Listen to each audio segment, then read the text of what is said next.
Hi Chris, how are you? Good evening, Rod. Yeah, I'm well. Here we are on Monday, the 13th of October for episode 194. And the weather is getting cold. I think I'm just going to go with cold. I was going to say past autumnal, but we are still in autumn, aren't we?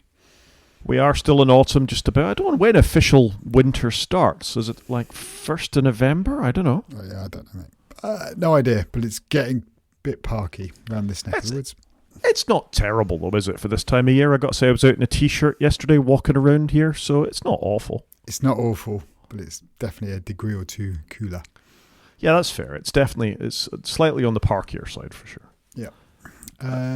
Go on. No, I was just going to say, we've talked about the weather. Is there anything else outstanding, or should we just dive in? Let's dive in. Let's dive in. Okay, so first up, in follow-up, and my tabs are working this week, I'm delighted to announce. Whoop, whoop. For top tip, if you want to try and do this on your own computers and you're a Mac user, make sure you've got another tab open first in the window you want to drag to. It doesn't seem to want to do it if there's just the one. A weird little quirk of macOS there. A weird little quirk. And a weird little quirk of Google is that the UK is now looking at them, or at least the Competitions and Mergers Authority is looking at Google about its monopoly within the UK. And I guess we're probably not that surprised. Apparently, they've been slapped with strategic market status, which gives the regulator more powers on how to rein in Google's search empire. Yes, part of the UK having the Digital Markets Act. Now, it seems weird to me that surely Google's always had this sort of status on them for about the last 20 years because they've always been the de facto place to go. It's I guess, strange ironic now that they're getting this slapped on them at a time probably when a lot more people are going away from Google and using alternative AI substitutes instead. Yeah, if you ever want to talk about government authorities moving slowly, I think this is sort of the perfect example of that, isn't it? Yeah, 100%. So it's not a big shock, but apparently they're going to have more superpowers to look over Google. It feels a bit like what they were doing in the States when they were trying to break Google up and seemingly got nowhere with it. Yeah, we might come back to that later on in the show, but I mean, it's interesting that Gemini is explicitly excluded from this for now. I mean, that seems very short-sighted. Why not sort of wrangle it all in? Yeah, it's odd, isn't it? Because it's all part of Google. Like, I don't know, either you're looking at Google or you're not looking at Google. Like, I don't know, it feels a bit bizarre. I mean, I guess this is our government walking a fine line between, hey, the UK is a great place to come and invest, and we welcome all your LLMs and chatbots and such like. So yeah, we're not looking over there at the moment. Yeah, potentially, I guess. Yeah, potentially. I don't know. I mean, it's a thought, isn't it? Yeah. Like I said, it just seems like I thought this wasn't news, but this was already happening. So I wonder if anything would actually come of it. Yeah, something that nothing has come of, or at least they've walked back on. A few months ago at this point, we talked about Synology restricting their NAS devices to only hard drives that were blessed by Synology. Basically, they wanted you to buy the razors and the razor blades just from them, which went back against an awful lot of what Synology were about or why people bought them in the first place. I think certainly looking at the Reddit forums when I was looking at, there were a lot of people who were like, what else can I do? Do I go to Ugreen? Do I go to Unify? Where do I go now to buy my NAS products? Anyway, unsurprisingly, perhaps Synology have gone, oh, no, we didn't mean it. And they've released a patch to the operating system that will let you install any hard disk you want, pretty much. Which is good, but it's only for modern units, isn't it? I think it's like for 25 units or newer. Obviously, some of the older ones do it. I mean, I don't know what they were thinking. Like, I don't know. It just seems very bizarre to me that what were you thinking? There was always going to be this feedback. Surely, I don't know. Surely you knew this, and it couldn't have caught them by surprise. You've seen this with other companies. I guess it makes sense for enterprise if you want to guarantee enterprise, and they've got the pockets for it. But I don't know. I'm not surprised they've walked it back. I'm glad they have. Fair play to them, because Synology were well respected, and they've squandered some of that goodwill in this move, I think.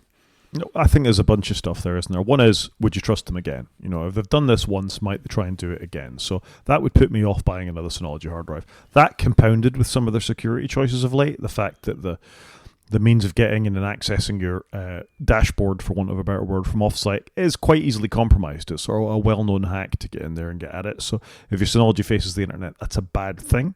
I wouldn't trust them again. And the last point about the enterprise, surely if you're an enterprise, you get a deal on buying Western Digital, Red, or whatever the, Iron Wolf, whatever the Seagate equivalent of that is, at scale anyway. You're buying good, high-quality hard drives anyway. Why would you buy them off the vendor? Yeah, true. But I guess though, if you want it to be so secure and robust, that you would spend the extra money. But you know that is a Western Digital drive rebranded with a Synology sticker on it, and they've stuck a 15 quid thing on it. I think I'd trust buying directly off whoever your supplier is, Dell, HP, whoever you're buying the drives off, or Western Digital, whoever themselves, rather than straight off Synology. And also, if you're a sufficiently large enterprise, you're buying a very large array from Dell or EMC or someone like that. You're not buying a prosumer Synology device. Yeah, true, fair. I think you've convinced me. And also, we've had this for the last 20 years. Well, maybe not 20 years, maybe 15 years, and it's been fine. Like, I don't know. It just seems to be a way of them getting more revenue.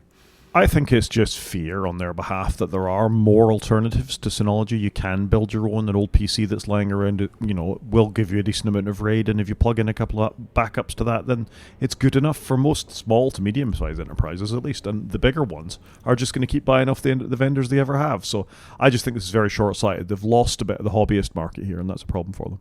Yep, that's fair. And I would concur with that. It's a shame, I think, because, like I say, they were a good pillar of the community, and they've lost a bit of that.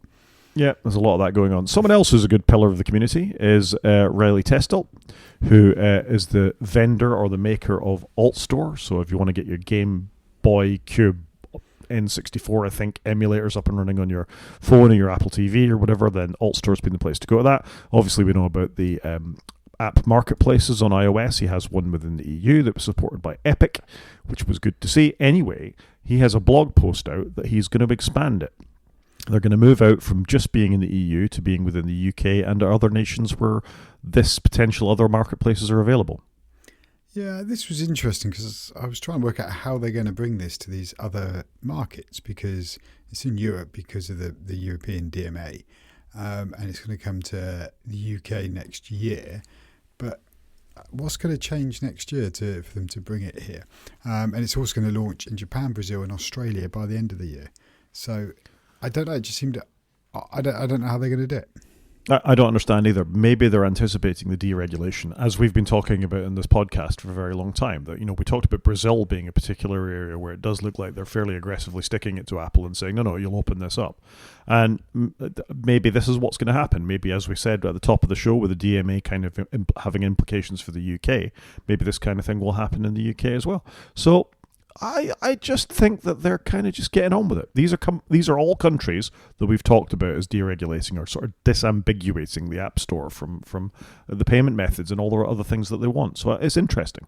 Yeah, it's interesting, and it's great, isn't it? I mean, it's great to see that they are trying to have a mechanism, a global way of distributing apps that isn't through Apple, which has got to be the right thing to do now.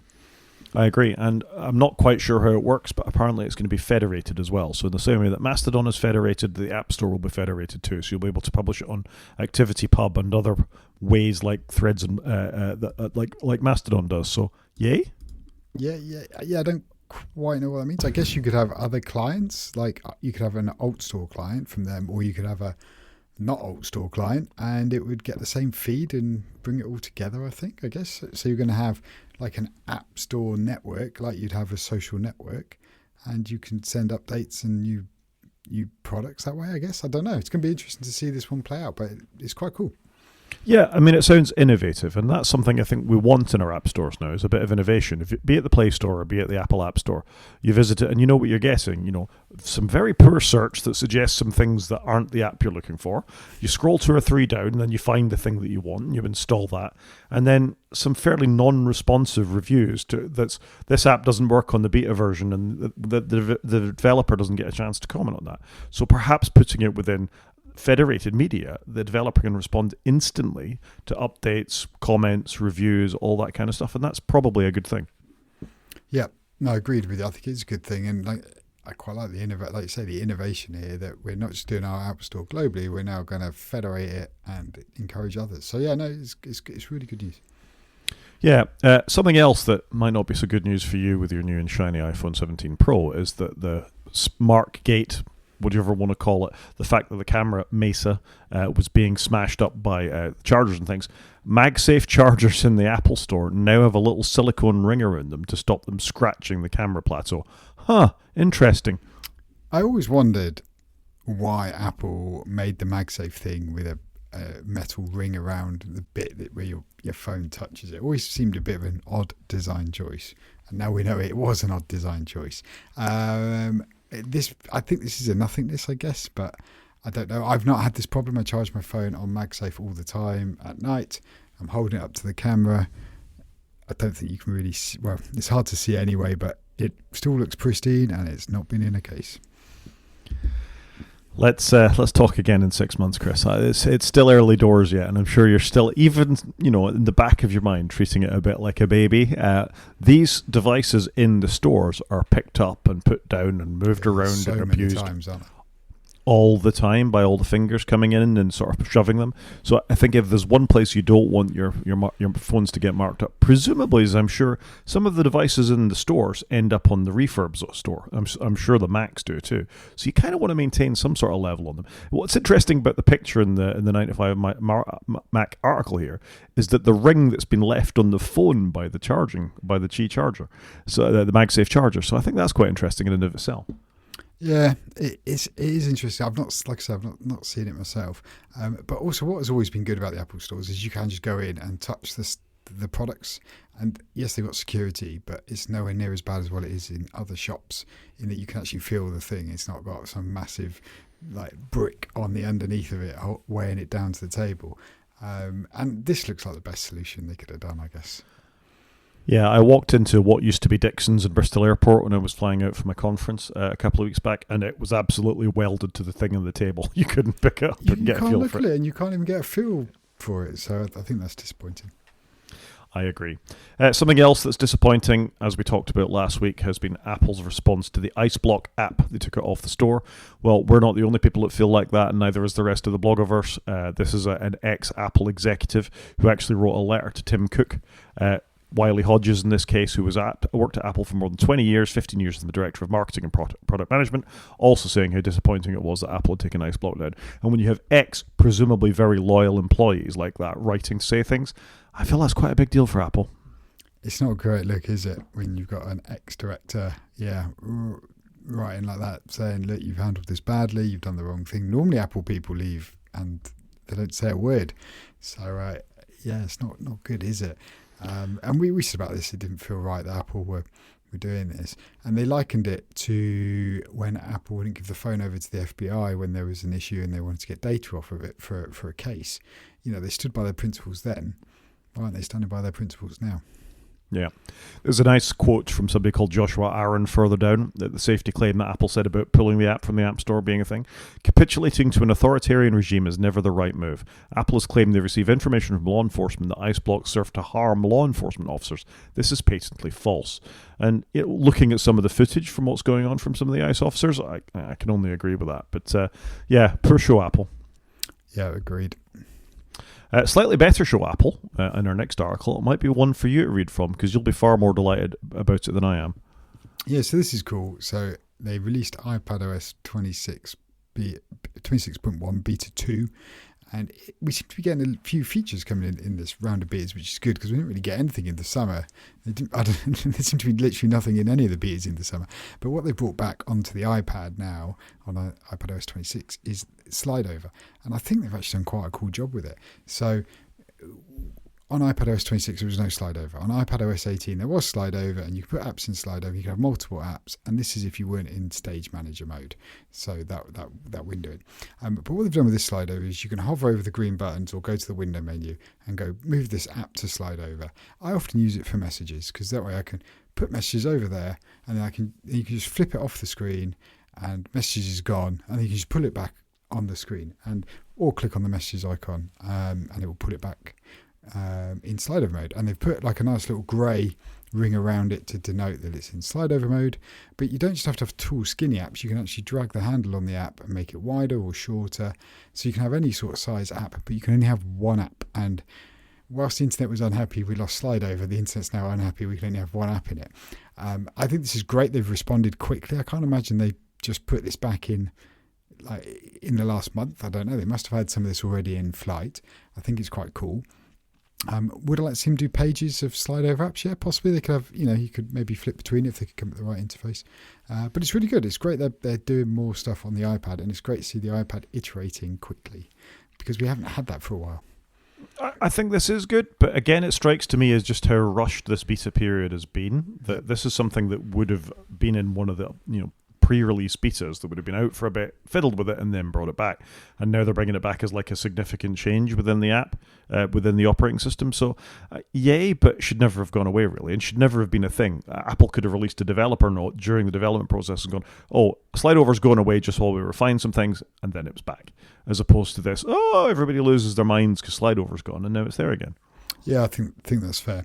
And then what they're also bringing in on the iPad is microphone gain control, so you can adjust the gain on your microphone. Again, it's great. They're bringing some features just to the iPad because we don't often get this. So I think it's quite cool what they're doing here. Yeah, we haven't tried recording from an iPad in quite a while. We had a go when I was in Morocco, I seem to recall. I think my audio recording might have been from the iPad. No, I tried to get it from the iPad, but it sounded terrible, so I ended up with one off the Linux computer. This is good. Things can run in the background now on iPads, although, to be honest, I still don't trust it. And you've got this kind of stuff too. So I think these are all to the good. I should probably, in the same way I did the Android challenge for a month last year, I should maybe try the iPad challenge for a month this year, see how I can do my job on an iPad. Yeah, I don't think you'd love it, but knowing you. I think it's great. They are adding features in a point update, and we haven't had that in a long time for the iPad. So I think on the whole, it's really good news. Let's say bringing features back that should have been there all the time. Agreed, but I'm just happy they're iterating and not waiting a whole year like they've done in the past, or 2 years. Yeah, I think that's fine. Should we do some news? Let's do the news. So first up, we have OpenAI, and we often have stories about OpenAI, I think it's fair to say, between ChatGPT and Sora, although we did kind of glance over the Sora controversy last couple of weeks about their video making thing, but that's okay. Instead, typically if you want to run if you want to run LLMs and you want to run a lot of these machine learning type applications, what you need is NVIDIA chips, and lots of them, and they're very expensive, and NVIDIA kind of dominate the market on that. And what we're not seeing is a lot of competition from AMD. So now, in this story according to Engadget, is that OpenAI is going to potentially take a 10% stake in AMD, but more than that, it's agreed to buy tens of billions worth of AMD chips. And this can only be good for opening up this kind of market. This is absolutely bonkers, isn't it? In that this is just another nail in their slow burning Intel coffin, because we were just talking about them the other week, and then here we go, OpenAI, bang, gonna invest loads in AMD, gonna buy loads from them. So we're gonna buy some stock, and then we've just pumped the stock price up more because we just announced we're gonna buy a load from them. So I can see a world where OpenAI owned AMD at this point. Can you not? Feels like it, because they've got ATI graphics cards as well rolled in under AMD, haven't they? Yeah, they do. I mean, I wonder where this leaves somebody like Apple, who at the moment are at the high end of this, because only their silicon on chips at the highest end Macs, the Mac Studios, have enough RAM in them, because you've got the shared memory between the computer and the graphics chip. So you don't need to buy the highest of high-end graphics cards to run LLMs at reasonable performance on Mac Studio. You do need to drop $4,000 on a Mac Studio in order to do that. But considering some of these graphics cards are up there anyway before you add the rest of the machine, that's where Apple is within this. So I can understand OpenAI wanting to invest in a graphics partner that will be performance enough for them at the sort of scale they operate on, and that will probably trickle down.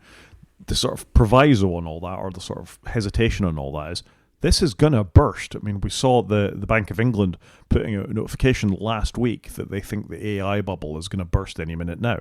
So I think OpenAI is probably big enough to do this, but I'd quite like to see OpenAI's performance versus their incomings versus their outgoings. $100 billion on this, on a company that really a lot of the internet depends on, but doesn't actually have much in the way of profit yet, has massive outgoings in data centers, massive outgoings in terms of research and development, massive outgoings in terms of this kind of investment. It's all a bit built of tower glass type stuff, right? I completely agree with you, and there is obviously a lot of concern. There was an article I was reading at the weekend, I think it was in the Times here in the UK, about, is the AI bubble about to burst? So it's going to be interesting to see what that looks like. And we listened to a podcast and they referred to the dot-com bubble bursting, but the dot-com world still stayed. It's just a lot of companies had a little bit of trouble when the bubble burst, so it's going to be interesting to see what that's going to look like. It is. So we'll reference in the show notes, if you remember, or grab it, Chris, this article in The Guardian talking about the Bank of England warning of growing risk that the AI bubble could burst. And how long have we been talking about this now? It must be at least 6 months. We've been slightly worried about the state of this. But yeah, not just us anymore. Yeah, that's true. The world is talking about this bubble bursting. It absolutely is. Something else this bubble has burst is Apple's Clips app, whose time has come, it would seem. Do you want to tell us about this? Well, there's an app that Apple made called Clips that got barely any love, and they've shelved it after, I think it's like 5 years. It's been out actually a lot longer than we all realise. But they didn't really do anything with it, did they? And it was just all a bit odd. And Apple have got form for this, haven't they? They launched like an app, maybe like Apple Music Classical, and then they do nothing with it. And then they launch another app like Journal and do nothing with it, or Freeform. And I think Clips was a little bit like that. It was probably a good idea, but it just went nowhere. I think, to be honest, most people just use the social media app of choice, and it does all these fun things for them built in. And so it was a bit late to the party, I think, on this one. Yeah, I'd agree with that. It's interesting. We've had a link in our show notes forever called Apple does not have a Google graveyard problem, i.e. create an app and then sort of sunset it and then it just goes away. It's because nobody uses the apps in the first place. Google's apps, everybody jumps on Google Wave, Google Reader, things like that. People are really invested in them. I don't think some of these Apple apps have the same sort of investment. So people don't really care when they go away. Yeah. No, this is like a complete non-event. You know, if a tree falls in the forest, does anybody hear it? If you're not there, no. And I think, I used Apple Clips once, I think, to put together a video. It was all right. It was no better than anything else. And you're right. I think we'll see the same for Apple Classical. I think we'll definitely see the same for the Apple Invite app. Oh yeah, I forgot about that Invites app. Yeah, I don't know. They don't seem to get some of these things right, do they? It's funny, I logged into iCloud for my father. I was trying to recover his iCloud password because he hasn't got a clue what it is at the weekend, or last weekend. And I get asked if I wanted to set up an invite when I was logging into his account for him. That's the last time I've seen it, and hopefully it will be the last time I see it. Yeah, I had to log into his Apple account as well, and I saw Apple Invites there too, and I was like, oh, I'd forgotten about that. Yeah, that's the thing. But it is worrying though, isn't it? Apple make these apps, they obviously invest in it, they think there's a reason to do it. Obviously they're not looking for monetary returns, there's no way of giving Apple any money for this one app. But then they don't invest in it, and I think they've got a real problem here because they're releasing things and then they're not really doing much with it. Whereas, you know, for one person shop created an app, you'd get a lot more iterative updates. I've seen it felt like this with Apple Music, where I do pay money every month to Apple Music, and I know that's for the streaming rights, but the app just doesn't really move on or hasn't really noticeably got any better. It's like, what are you doing all year? Surely you've got guys and girls working on this app. Why is it not moving along just with nice little feature updates? I don't know. I do find it a little bit frustrating. So when did iCloud launch? 2011, wasn't it, when we had Siri and the iPhone 4S, and Mobile Me went away and it all became iCloud. And how much storage did we get with our iCloud account? 5 gigawatts. Gigabytes. Yeah, gigabytes. And how much do we get now? 5 gigabytes. So, no, things don't move on, despite the fact how much bigger are our phones now than they were then? How much more storage have we got and things we want to store in our iCloud drive? I don't think Apple keep up with some of this stuff, frankly. No, there's a lot that's just, I don't know, I just find it frustrating that they're just not moving on some things in meaningful ways, and they really should be. Something else that's not moving on in meaningful ways is all the power draw required by the massive energy requirements by data centers. So it looked like the world was going in a happier direction for a while. Climate goals were being hit. Everything was looking good in terms of solar and wind power. However, US data centers have recently started switching back on coal-fired power stations. Yeah, I saw this. Feels a little bit bonkers, doesn't it? Or is it just me? I am horrified, disgusted, and fed up. Where is this coal coming from? Are they digging it up in the United States? Are they transport? Is it to create jobs in the United States? Oh, I've no idea. But apparently, other greener ways are costing way more than anticipated. So it's cheaper to fire up coal-fired power. It just seems a bit strange to me. I'm pretty sure we just shut down the last one in the United Kingdom, like last year, the one in Nottingham. Quite possibly, I can't remember. But yeah, I believe you're correct. It makes me very sad. I read an article 2 days ago about we're about to go past our first climate goal, that bleaching on coral reefs has now gone so far there's probably nothing we can do about it. And I see stuff like this, and it just makes me very sad for the planet and for, generations that will follow ours. Yeah, why are we going backwards? I think because one man came to power in the United States. Anyway, before I get very sad about that, should we move on to something that's a little slightly better news? Yes. Well, slightly better news if you've got an eye on history anyway. And this is the story that a 15-year mystery has been solved. When the iPhone 4 launched, I almost said S, but it was the 4 launched, we were told we were holding it wrong. So there was a big scandal thereafter where if you covered up a certain part of the antenna, and at that point the band of the phone was the antenna, your bars would drop. And then mysteriously it got fixed, and it wasn't really them giving away a free bumper with it. It was they fixed some code inside, and somebody has been, and they've been comparing the iPhone 4 software release, and they've been comparing what came afterwards to see what it is. And basically, long story short, they changed the format. Yeah, so this was Antennagate, as you say, where you put your hands over it and it would kill the signal. And so what they did was they basically changed the code, and they've called it the optimistic view that shipped with iOS 4.0, which basically got you to 5 bars quicker. And basically they actually then smoothed the curve out so that it was going to be more realistic and hold you at lower bars. So if you scroll on just a bit further, you can see on that graph there that the blue line is what they changed it for, to just smooth the bars out so it actually was a better representation and less of an optimistic representation of you getting your signal. And this was one thing they announced they were going to do. They've reviewed the code and it wasn't quite right. And I remember they did like Q&A, and they gave everybody a free bumper, because people were getting upset about this. But you know what? Antennagate wasn't really a thing. And what is mind-blowing, just you had the picture of the iPhone 4 box at the top of the article, is you look at the bit of the hardware you can see there. How similar is that hardware to the hardware I've got in my hand right now? And this phone came out in, 2010? What a great phone that was. That was quite a phone to upgrade to, because you've got Retina, you've got the new industrial design with the rails around the side, glass front and back. Oh, it was beautiful. Yeah, it was a great phone. Looking at it now, the sort of amount of glass wasted by the bezel thing at the top where you put your ear to. The chin and the forehead. Yeah, were quite significant. But other than that, it's pretty much the device we have to this day. Of course, got rest in peace, the slider button. That's now been replaced by an action button is what I think it's called. But yeah, it was a great phone, the iPhone 4. Well, I think I went to 4S. I don't think I had a 4. I had a 4. I remember taking it to Wimbledon. I just got it, and I had it at Wimbledon. I was waiting, I think, for my number to pour or something. But yeah, what a beautiful phone that was. And that was probably the last time we had a really, really cool design that was so fresh. It was really good.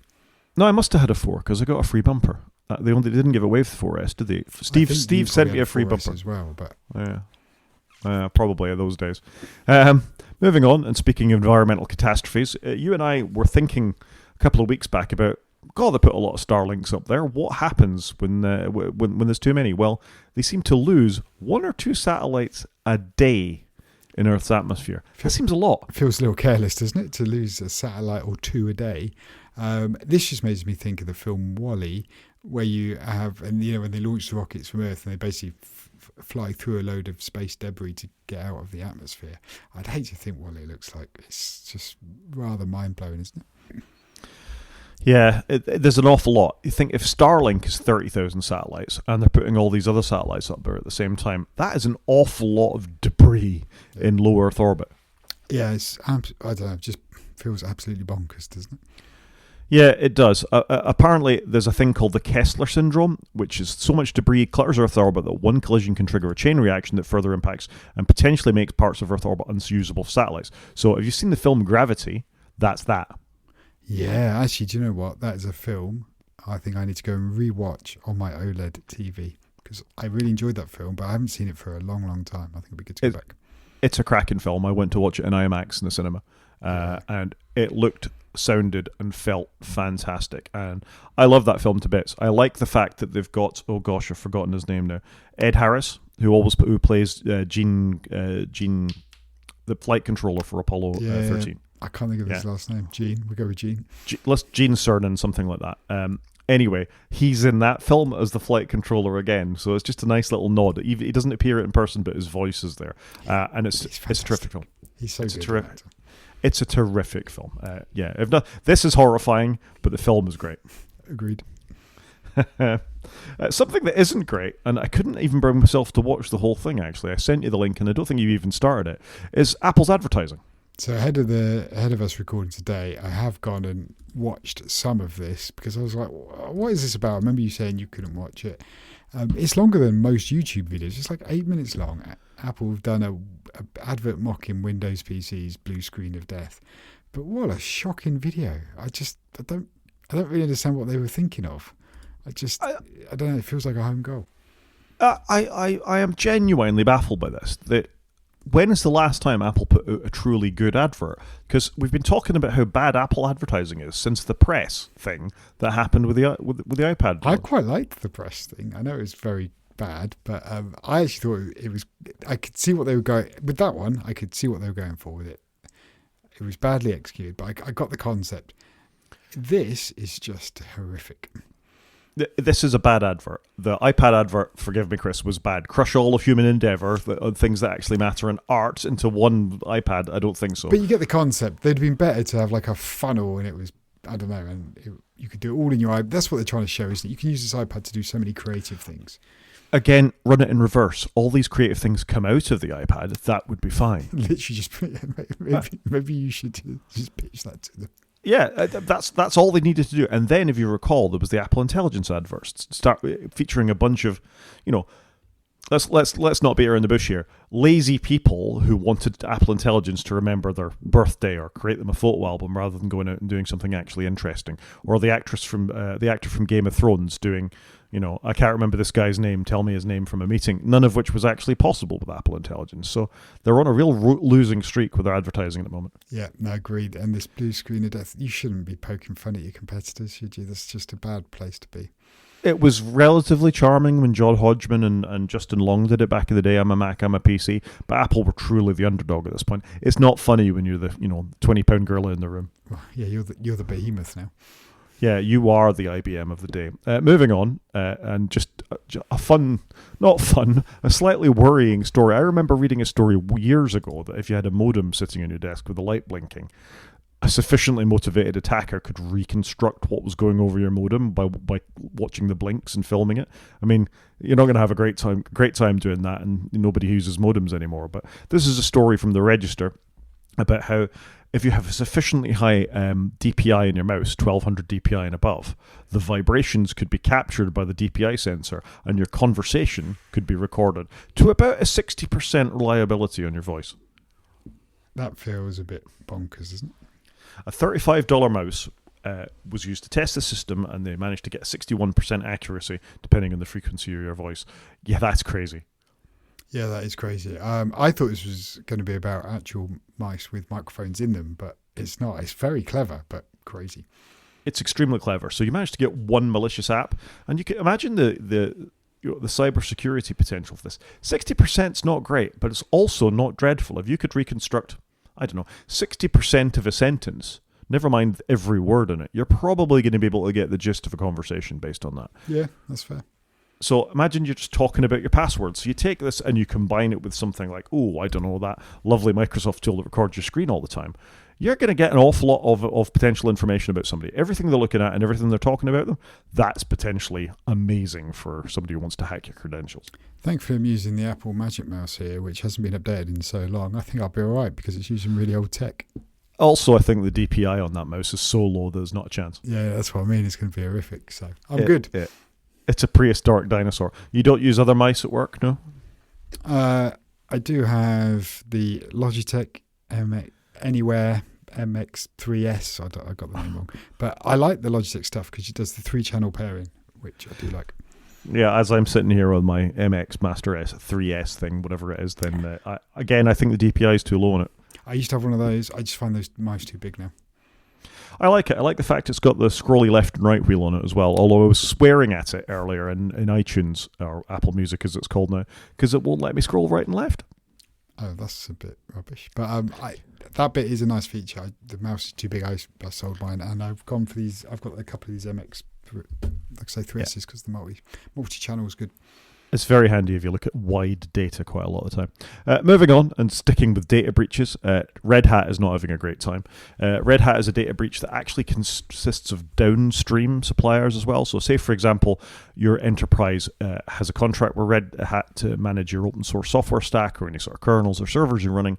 If they have a connection ability into your corporation in order to manage those, which is fairly normal in most enterprises. Certainly when I worked in the NHS, and this is well out of date, I feel safe doing this, 20 plus years ago, we would have contracts with medical systems vendors to be able to dial in on a very limited basis to have access to those systems, Philips Medical Systems and others.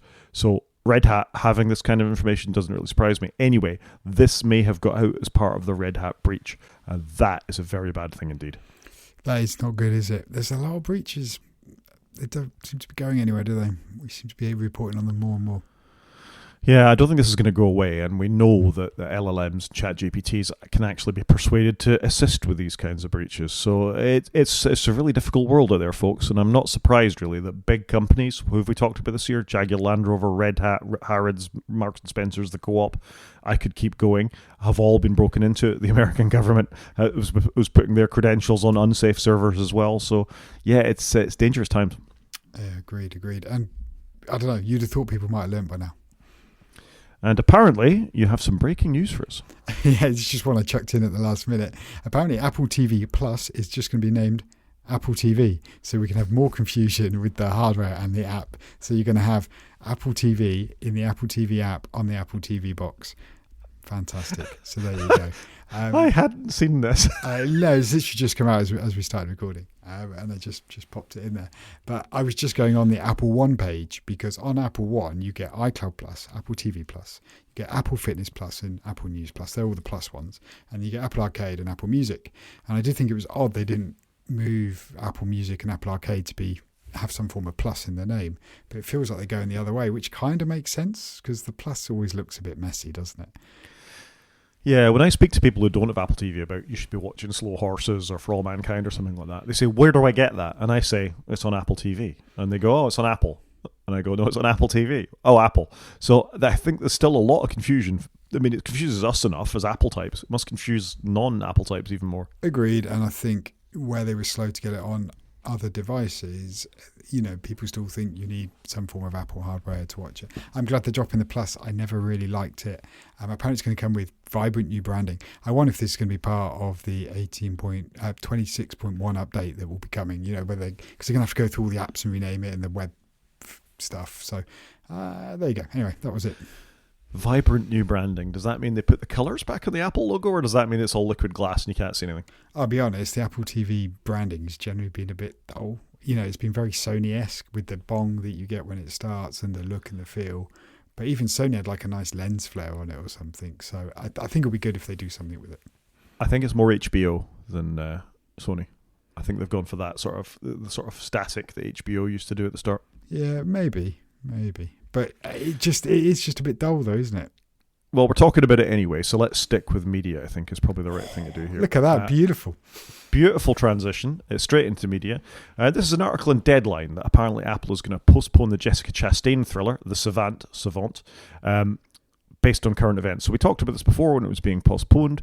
We theorised it was to do with the shooting of Charlie Kirk, and it seems, given that's ongoing at the moment, that, it's relevant. Yeah, it's a shame, isn't it? Because she's a fantastic actress. I'd be interested to see this, but I completely understand there's a time and a place to broadcast things, and they should show some sensitivity. Yeah, they should. At the same time, maybe it could add something to the discourse. I think what they're worried about is maybe the reaction of maybe some of the more extreme people on both sides of this. I think there's problems on the left and the right of this particular issue, and the assassination of anybody should never be condoned, or should be condemned, never condoned. So I think that's all right, and maybe this would have something to say in that. So I think it's worrying and upsetting that almost at some point it becomes a censorship of media if you're saying it's not going to show up, as opposed to it's just coming later. Coming later was fine. It might not be coming. Right, okay, got you now.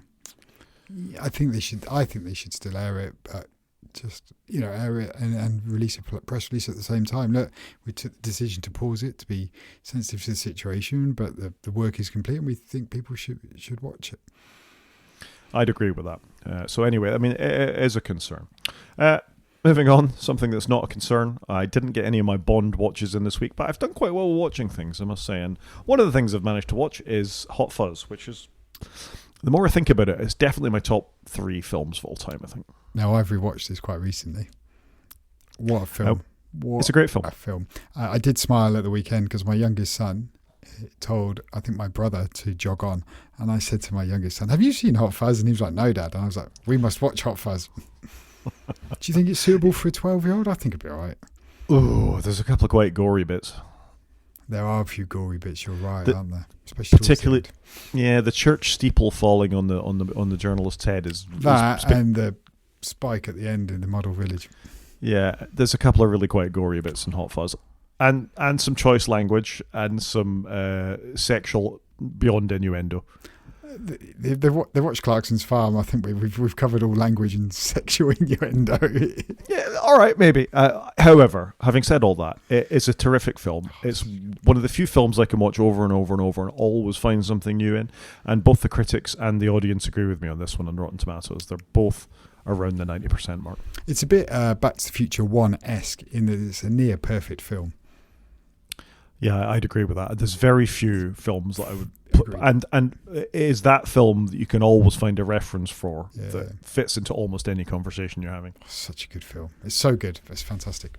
The Cornetto trilogy, all 3 of them are good. Shaun of the Dead is outstanding. Hot Fuzz is absolutely excellent. Unfortunately, The World's End is slightly less good, but still has a few good moments. It starts well, World's End, and then all goes a bit weird. As a Sisters of Mercy fan, I like the fact that a film exists where somebody's wearing the Sisters of Mercy necklace and T-shirt most of the way through that. And the obscure band I loved from the late 80s, early 90s, it's just nice to get something in media. Fair enough. Obviously, I didn't notice that they had Sisters of Mercy stuff. They even managed to use... Oh my gosh, my camera's gone completely mad. They even managed to use one of the songs right at the end, but Edgar Wright famously struggled to find a Sisters of Mercy song that was appropriate. What a director. What a director, what a film, and genuinely it's up there. Something else I've managed to watch as I struggle to get my camera to pay attention to me, sorry listeners, the joys of running 2 sorts of media, is I've finished the current season, which is season 4 of Star Trek Strange New Worlds. If you've never watched any Star Trek, I would genuinely say go and watch Star Trek Strange New Worlds as your starter for 10.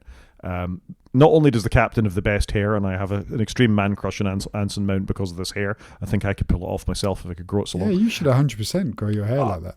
I think I could do it. I mean, it's not quite Hair Force 1, but it's possibly better, actually. The critics agree with me, 95% from the critics and 70% on the Tomato-ometer. But genuinely, if you've never done any Star Trek, this is the place to start. It's good stories, well told, very funny, amazing special effects. The special effects in this are something that, frankly, if you go back and you watch the Star Trek films, the J.J. Abrams films from the 90s, this looks better. I think you mean the Star Trek films from the 2000s or something. 2000s, yeah. I do mean from the 2000s. I have seen those. I've never seen any of the TV shows. I would say go off and give this a go. I think it would make you a Trekkie. Okay. This is a big list of stuff I've watched at the moment, but have you seen the new Superman film? Came out earlier this year. I have not, but I have seen it on the Apple TV shop, and it's on my list. I think it's really good. I think it's back to the first Christopher Reeve films. They are very honouring of that. The soundtrack is definitely the John Williams score brought up to date. So if you know that score from back in the day, and the main actor, I want to call him David Cornsweet. Why can't I see that? I was right. David Cornsweet is absolutely perfect as Superman. No, I do want to watch this. I've missed all the ones that have come out in the middle, but my friend, when I was at primary school, loved Superman, so we watched a lot of Superman films. The original Christopher Reeve trilogy, all 4 quadrilogy, and I feel like I should go back and A, watch those. I've been thinking about this because I haven't seen them in a long time, but B, I'd like to watch this, so it's high up the list. Hopefully we'll get towards the top. The thing that sort of sold it to me is that Superman always felt like an optimistic character to me. It's very much that being the best that somebody can be and being there for the little guy and being there. And the Zack Snyder films were absolutely not that. He'd seen Batman once and wanted to make everything dark, and Superman was killing people and he was a bit tortured and all the rest of it. And I'm throwing no shade at Henry Cavill. Henry Cavill is a terrific Superman, but the stories and the films let him down. This is very, very good. And James Gunn is a very reliable director. He gets the fun. He knows about soundtracks. He's good at doing quippy, fun stuff while actually getting some serious emotion across as well. He does a great job. The actor's great. Nicholas Hoult is in it. Nicholas Hoult is always excellent as Lex Luthor. And the bit of casting that took me by surprise, I was sitting there thinking, I know the person playing Lois Lane, but I can't think where I've seen her. And it's Rachel Brosnahan, who, if you've seen The Fabulous Miss Maisel on Amazon Prime, where she's terrific in, is Lois Lane in that. So it's a really well done film.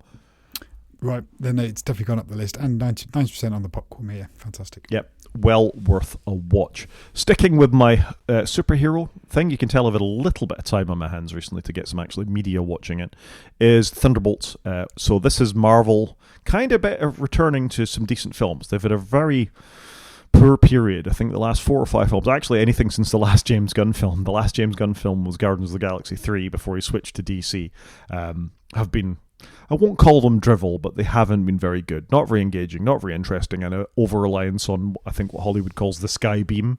So when the aliens are attacking or anything's going wrong or the robots are punching each other, it all comes down to the sky beam. And that's not in this. This is just a more solid ensemble piece of bringing some, fairly different characters together who... doesn't really matter if you haven't seen the media they came from, but it's well done. And once again, the critics and the audience agree with me. This was a solid Marvel superhero film. Yeah, this is on my list too. I did play the trailer to my son, not keen, so it's one I think I'm going to have to watch without him. But I've been trying to advance his film awareness. So, this is up the list too, but it feels like Superman first and then maybe this. Superman for that, but this actually deals with something a bit more human, about anxiety and depression and where people are. And I think that sort of more adult tone, where it isn't always necessarily about robots bashing each other, I think a grown-up is going to get more than a kid. So I'm not surprised it might not have played quite so well to the childhood audience, But I think anybody who's had to struggle with a little bit of that kind of stuff in their lives, I think it's quite nice to see that represented in a fairly serious way on the screen. And they do it in a good way. Okay, fair enough. The Materialists. Yeah, so I seem to have 2 rom-coms in my list this week. I don't know, I can't explain why. So I did watch The Materialists because I thought the cast looked interesting. It's got... Pedro Pascal. Pedro Pascal in it. It's got Chris Pine in it and Dakota Johnson. 66% they've given it. I think that's generous. It was quite slow going. It was an interesting concept, but just not fun. Just didn't really do it for me. But I've watched it. I forged on nonetheless because, But it was just, a little disappointing, I must confess. That's a film. When I saw the next 2 films, this film and the next one on your list, I was quite surprised, Chris. I didn't have you down as a rom-com kind of guy. Not overly. I don't know why. I fancied watching the next one, which we're going to get to now, I think, because The Materialist was disappointing. But it's weird that The Materialist is out and All of You is out on Apple TV Plus. I'm going to say Plus for now. And All of You is done by Brett Goldstein, who plays Coach Beard in Ted Lasso. No, he doesn't. He's Roy Kent. He's Roy Kent in Ted Lasso, but he's produced it. I think he wrote some of it. He's acting in it, and I thought I really like him, so I'd watch this. But it's actually a similar vein to The Materialists in a way of, you've got a couple wanting to be together, but they've got other parties interested, and it's all about finding your perfect partner that you're going to be with forever. Now, All of You sets slightly in the future in that there's a scientific way they can find out your perfect partner. But the rest of it's pretty much in current day. But what was odd about it is they had a futuristic car or two, which was just a bit odd that everything else was more or less current day, but other than the algorithm to find your perfect partner and a couple of weird modern cars. I just didn't really understand why they did the modern car thing. Better than Materialists. It was okay. But they're all just a bit predictable, aren't they? But I thought, on the whole, it was quite well done. Yeah, Apple were pushing this quite hard. I saw the advert when I logged in to my Apple TV at some point. The physical hardware device, not the software platform or whatever else. And I was a bit like, that looks entirely predictable. I can see what's going to happen here. Predictable. I thought they did it well. I thought they landed it okay. Okay, I mean, on the other side, well done for trying to venture out. I mean, I recommended Mean Girls last week. I've obviously inspired something for you to explore another side of your personality here, Chris. This is good. So Mean Girls is lined up. That's also in the hopper along with Superman. I have though watched Office Space that you recommended last week. I only just finished it at lunchtime today, and actually quite enjoyed it. I'm not sure if I've seen it before, but weird seeing Jennifer Aniston in quite a small part of a film rather than being the leading lady. But equally, it was probably at a time when she was nearly at her peak, because it was like not her peak, but really on that massive Friends trajectory, because it came out in '99. But actually, it was quite an interesting film for somebody who's worked in a lot of offices. It was actually quite an interesting film, and I actually quite enjoyed it. And somebody who worked in IT, I'm sure you appreciated what they did to the printer at the end. Yes, yeah. No, the whole thing was just fantastic. I thought it was very of the moment. I really enjoyed it. I agree. I think it's an excellent film, and if you can get on those TPS reports for me, that'd be great. And it stood up all right. Yeah, I'm sure it did. But it's 26 years old. Obviously all the IT in it is quite dated, but actually it aged all right, I thought. Fair play, and well done for watching it. And I've added it to the show notes if anybody's interested. And they should watch it. And Idiocracy, I hope, is on the list still. Yeah, no, all on the list, but I had to get these rom-coms in, so I didn't get through the whole list from last week's show. Yeah, I think that is probably fair enough. I suppose we should move on and do some games. Yeah, I just have not been gaming at all. So the first one is just, we don't need to go into it in any great depth. It's just that the massive Game Pass hike we talked about last week is coming to pass. I think that Microsoft are saying these hikes are never fun. You're still going to get more games per prescription than other perks. But I think this is really going to harm Microsoft. Lots of people are on there for this kind of thing. And if you look at the cost of subscriptions altogether, you've got your Games Pass, you've got your Netflix, you've got your Amazon, you've got maybe Disney Plus as well, you might have Apple TV. Even though you like to pay for these things annually, you can't pay for all of them annually generally. And this is adding up. With the cost of living rising for all sorts of things, how are people going to be able to afford keeping 2 or 3 or 4 services going and still put food on the table, go out to the cinema, have a decent standard of living, pay the mortgage? All these kinds of things for your average income person are going to be a real struggle. And I just think Microsoft have got to be very careful in light of putting the console prices up too. Yeah, I'd agree with you there. Look, my preference is to buy things annually, because you usually get a bit cheaper. And if I don't buy annually, I generally just buy it for a month or two, cancel it, and then wait a few months and then buy it for a couple more months, because it just feels like a lot of money just to have sat in the background. That's my personal view. Interestingly, my brother commented, crumbs, the Xbox Games Pass has gone up a lot. We got the Xbox because it was quite a cheap console for the children, and you got all these games, and it was like £10 a month, and now it's going to be a lot more than that. So people are noticing. Yeah, it's going to impact them. Expensive console, expensive pass, and if you've got to make a choice at the end of it, do I want Disney Plus for the kids, or do I want to buy just the one game that the kids play all the time anyway, which might be Call of Duty, might be something we might talk about in a minute, or something else? Then the chances are you don't need that range of games, because I got to know, I know when I subscribed to it, I was almost paralyzed by indecision. There was too much choice, and I settled down on the 2 or 3 games that I wanted to play. And going back to that old-fashioned way of, I've got to drop an increasing amount of money on a game, but it's a game I'm going to play, Gran Turismo being a case in point, that I will continue to play for 6 months, a year, 2 years, It can't be Gran Turismo. You can't beat Gran Turismo, but to be fair, they have kept it rolling, although I don't like the weekly tracks this week. Should talk about a game I bought. Go on then.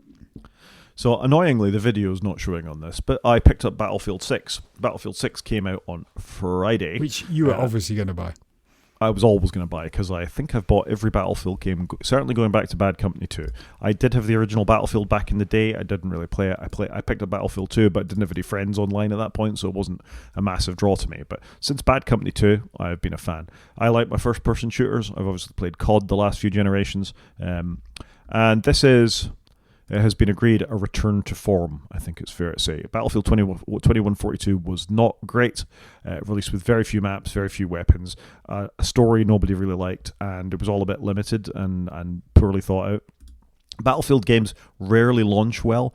There's often problems with the netcode, they call it, with sort of trying to get servers to talk to each other, registering things like hits and all the rest of it. This has launched well. I think the only issue I've seen on launch was the EA app refused to let people join the games. But if you bought it on Steam, PlayStation, Xbox, whatever, everything else was launching, just not the EA app. Battlefield have done the right thing by them. They've said anybody that couldn't play it on day one from the EA app is going to get a free, I think they're going to get some giveaway type stuff, and they're going to give them the first season pass for the game for free as well. So, I mean, it sounds like they've done the right kind of thing. The That's game the itself... right thing to do, isn't it? You know, you've had an issue, deal with it in the right way. That's really good. It is. And I mean, the nice thing about Battlefield is you don't need to play it in the same way that you play other first-person shooters. You don't need to have split-second. It helps. But if you haven't got split-second reflexes and you aren't a 12-year-old, you can actually still have a good time playing as a support player, chucking out ammo, reviving players, doing things other. And it's such a sandbox. If you just want to fly around in a helicopter, you can do that. If you want to be a transport helicopter, driver, ferrying troops around the map, you can do that. If you just want to shoot at tanks from a very long way away with your rocket launcher, you can do that. Or if you want to be the first-person shooter and run around like your hair's on fire shooting at people, you can do that too. You'll die a lot, but you can do it. And a sort of a special mention for this is the destructibility they've built back into the game. In Battlefield Bad Company 2, you could take your rocket launcher and you could gradually take out almost every house on the map and fundamentally change how it played. Battlefield 6 lets you do that again. In fact, you can equip with a sledgehammer and you can go around and you can truly change the tactics of the game by taking out a floor and flanking the people behind you. It's a very well thought out game. It seems to have been very well received. I've put Metacritic up rather than Rotten Tomatoes for a change. But the average score is in the 80s, I think, for the game. So far, so good. That is good. And the destructive environment reminds me of a game called Red Faction, I think. Faction, I can't remember what it was called. Faction. And I used to quite enjoy that you could truly destruct the environment. It was quite cool. Yeah, so you can do all that, and like I say, you can find a way to play it in a way that you like, and you can have a nice time. It's not cheap, mind. It was $69.99 on launch, and that's unfortunately the way games are these days. Yeah, I pretty much expected that, I think. Yeah, so there you go. I doubt very much you'll get around to Battlefield, but there's still stuff to come. There's a battle royale to come in the same way all the big games do that. Battlefield tried before in the Battlefield 2 day. No, Battlefield 2. What was the Second World War one? Battlefield 5 was Second World War based. People didn't like that because it had women fighting in the war and all the rest of it. And gamers are unfortunately not very accepting of change to things. But the Battle Royale was really poor. You needed to buy a copy of the game in order to play it, whereas every other Battle Royale is free. We've talked about the Call of Duty Warzone being free. We talked about the finals a couple of times in the game section. So the hope is Battlefield 6's Battle Royale will launch for free, and maybe you can have a play with it then. Yeah, maybe we can give it a whirl. I'll be honest, I have barely turned on the PlayStation. Occasionally I've got on my Switch. I've been playing a bit of classic Doom because they've launched it for free on the Switch 2 for some reason. I've been playing Donkey Kong Bonanza or whatever it was called. Yeah, fair enough. Should we do a main show? Yep. I don't think we need to go very long on this, but I think we just wanted to have a little conversation about the state of advertising in our platforms of choice. There was a story this week about people buying the new Amazon Echoes, so they're smart displays, which Amazon have never had a problem with advertising. If you pay for Amazon Prime, you see it. Yeah, they are shameless in their of not being afraid of advertising, though, aren't they? They are fairly shameless about it, but I think this is to a whole nother level, that the new Echo smart displays, Echo Shows as they're called, always showed a bit of ads. So if you had shopping lists and things like that, they'd show up, or ads for things on Alexa. I am continually frustrated on my when I go into the Amazon app to watch something about it trying to upsell me on Amazon Photos or something like that, trying to get me to do something else.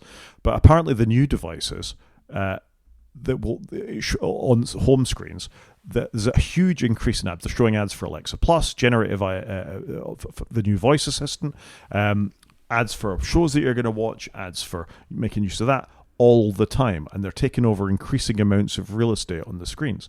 And I mean, you just said it there. Are you surprised Amazon are really pushing advertising at you?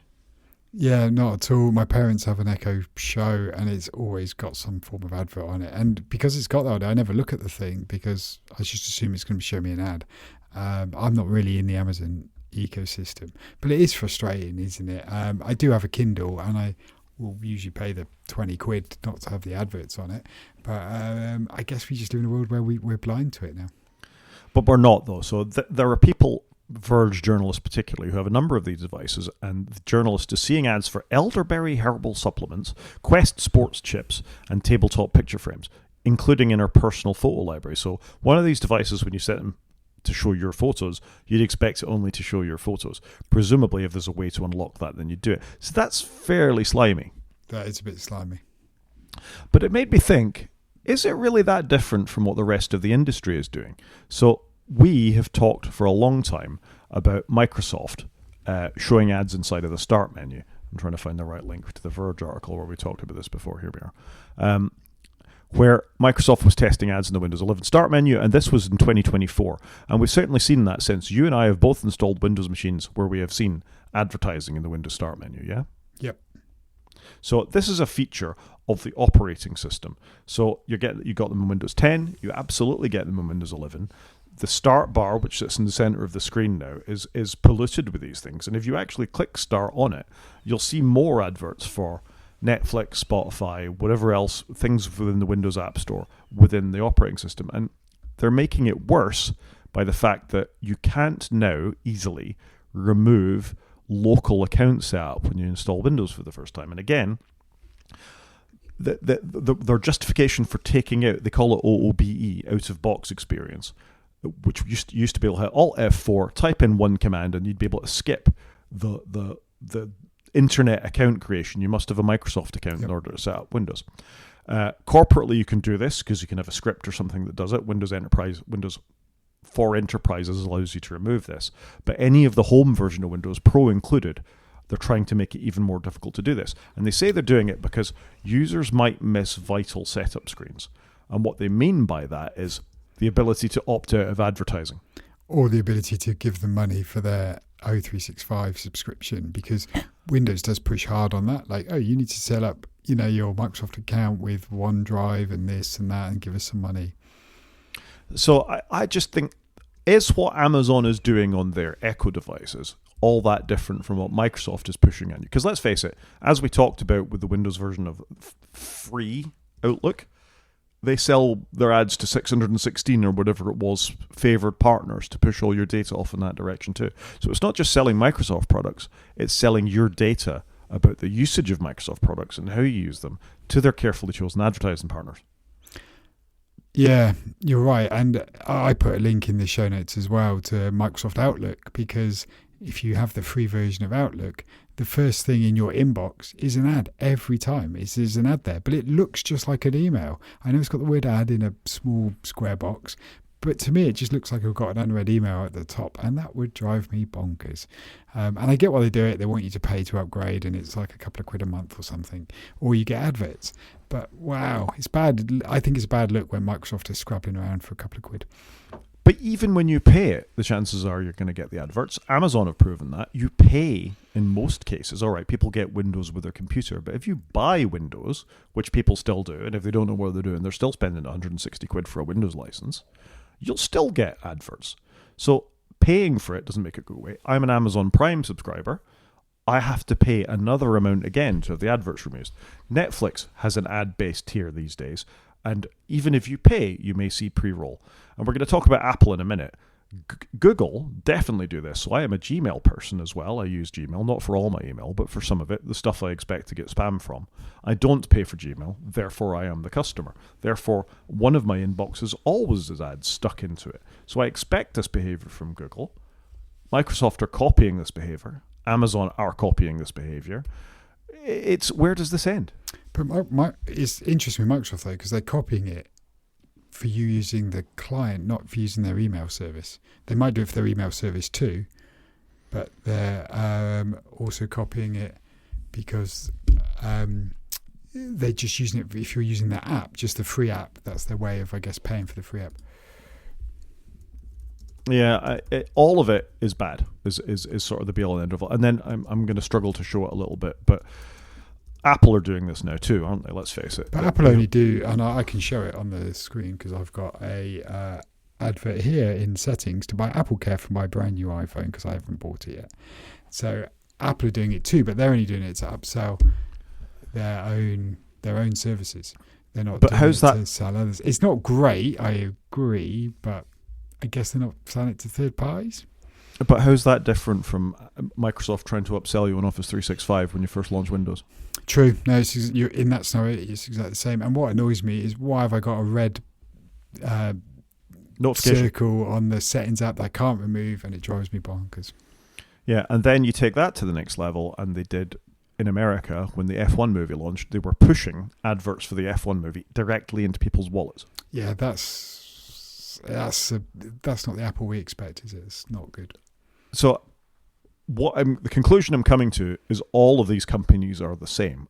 Even if you pay for your iPhone, your Mac, your Android phone, your Microsoft device, your Amazon Echo, your Kindle, you're going to get ads pushed at you hard. And that's not going to get better. No, it's getting worse. We're seeing it with streaming, aren't we? If you buy the base level streaming now, you get the one with ads. And it's like, well, surely that should be the free one. But you have to now pay more to get rid of ads. Like you say, it's not going to get any better, is it? This is just the tip of the iceberg.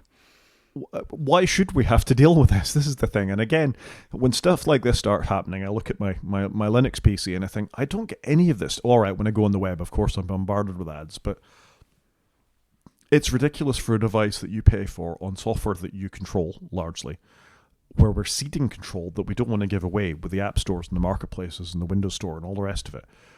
We're ceding control, but being advertised back, at the time. And I can't believe that these companies, Apple is not short of a few quid, neither is Microsoft. Google is an advertising company. I can accept it from Google. Amazon is not short of a few quid. They do pretty well from logistics and selling you books and widgets and rebranded Chinese stuff. They do all right with this stuff. How much advertising do they actually need to do? It's just that services revenue, right? Yeah, I agree with you. I think it's horrible because, you spend like £1,000 on a new iPhone, you boot it up. It's like, do you want Apple Arcade for free? Just sign up here. Do you want this? Do you want that? And it's like, stop it. Like, you're better than this. I don't get why they do it. Yeah, and there is no escape. It seems to me that it's only going to, and that. So I recommend again, if you get a Pi hole, install AdBlock Plus, do all these kinds of things to stop receiving so many ads. If there's a service you want, then you should pay for it to try and remove yourself. So like The Verge, which we tolerate the odd ad on when I do this, it's put me off reading The Verge. I'm now using services like TechCrunch and things where I'm happy to see the odd advert to support that kind of service, but Kagi Search, for example, I was paying for, so I wouldn't, I'd have the good quality service that I want from that thing. I think if you pay for Netflix, pay for the service without the ad tier, if you can afford it. Amazon, I'm going to stop subscribing to because I refuse to pay for the ad tier because I genuinely don't think it's worth it. No, agreed. Yeah, I concur. Amazon Prime Video is probably the one I watch the least on, I must confess. Yeah, there's not a lot on there that you're really going to watch. And that's without even getting into the controversy that we should talk about next week, about the removing all the guns from the Bond posters. Yeah, I just don't understand. I'm sorry. Let's talk. Watch the show, you're going to see a gun. Like, what are you doing? It's kind of his signature thing. Yeah, it's a bit... Yeah, the logo is literally a gun. Like, I just don't get it. App of the week? Let's do the app of the week. So my first thing is a service called Alternative 2. The idea with this, they've obviously got sort of a newsy, bloggy page up at the start, but if you're trying to find an alternative service to something like Microsoft Office, and you put it into Alternative 2, it will suggest alternatives to something. So let's go with OneDrive. What alternatives are there to OneDrive? Well, there's Nextcloud or SyncThing or Box or Dropbox or Google Drive or whatever, and it will suggest a really sort of useful range of alternatives to the thing it is that you're looking for, with all links, whether it's open source or not, whether you got to pay for it. It's just a really handy little reference and website if you're trying to look up something that is an alternative to the product that you think you might be stuck with. No, that's quite cool, isn't it? Here you go, here's all the alternatives. Like, fantastic. I like that. Yep. It's a really good little service. I've used it a lot, particularly when you're looking for that open source thing. And I think you can filter them by just show me the open source things, just show me the paid things, just show me the enterprise things. It's a really useful little service. Yeah, no, that's cool. I like that. There you go. I've come up with a good one for once. And your thing of the week? Thing of the week, so I've done one a bit random. I've done the new Microsoft Office icons, which if you scroll down slightly, you'll see them through the years. I didn't realise they were rebranding Office a little bit, just with some updated icons with some better colours in them. But after some of the travesty of the Apple icons recently, I thought, actually, these look pretty good. And it's a bit sad when you see a Windows 11 machine now with these nice new icons on it that aren't all in rectangle boxes, got some transparency in their different shapes. And then you go and look at them on your iPad or your Mac. It's like, why is something in a square and it's got a rubbish background colour? Why can't it be transparent, have a bit of character about it? I just think they've actually done a reasonable job of, they're obviously all on a theme, but I think they've modernised them in quite a nice way. And I thought, fair play to Microsoft, they've got better icons than Apple these days. What is the one in the middle here? That's PowerPoint. I can see Word. I can see PowerPoint, and Excel. Yeah, PowerPoint doesn't look like PowerPoint to me there. It's because all we look at is charts in PowerPoint. I think that's what they're trying to tell us there. I'm going back to look at the evolution of PowerPoint. Yeah, I kind of get it. The fact that they kind of went not circular sure in the last one, but they've kind of lost the slide a little bit there. I think what's that? I can't quite read the timeline on that. 2013 is kind of the best evolution of all of these for me. It was clear what they were. Yeah, no, I just quite like the new colour palettes. I like they're not all squares. I just think they look kind of cool. I've got a few of them popped up on my iPad this week. I just like they're doing something, and it looks cool. Fair enough. Slightly out there, designy choice type thing, but there we go. I think we can call that a show, Chris. Let's do it. So if anyone wants to get in contact with us, Rod is on Mastodon. He's at g5maniac at mastodon.scot. He's also on Blue Sky, where he's at g5maniac.bsky.social. I'm on Mastodon, where I'm at _CGP at mastodon.social. You can watch on YouTube by going to our website, click on the YouTube link. We can drop us an email at wakefromsleep@protonmail.com. Talk to you next week, Chris. Cheers, Rod.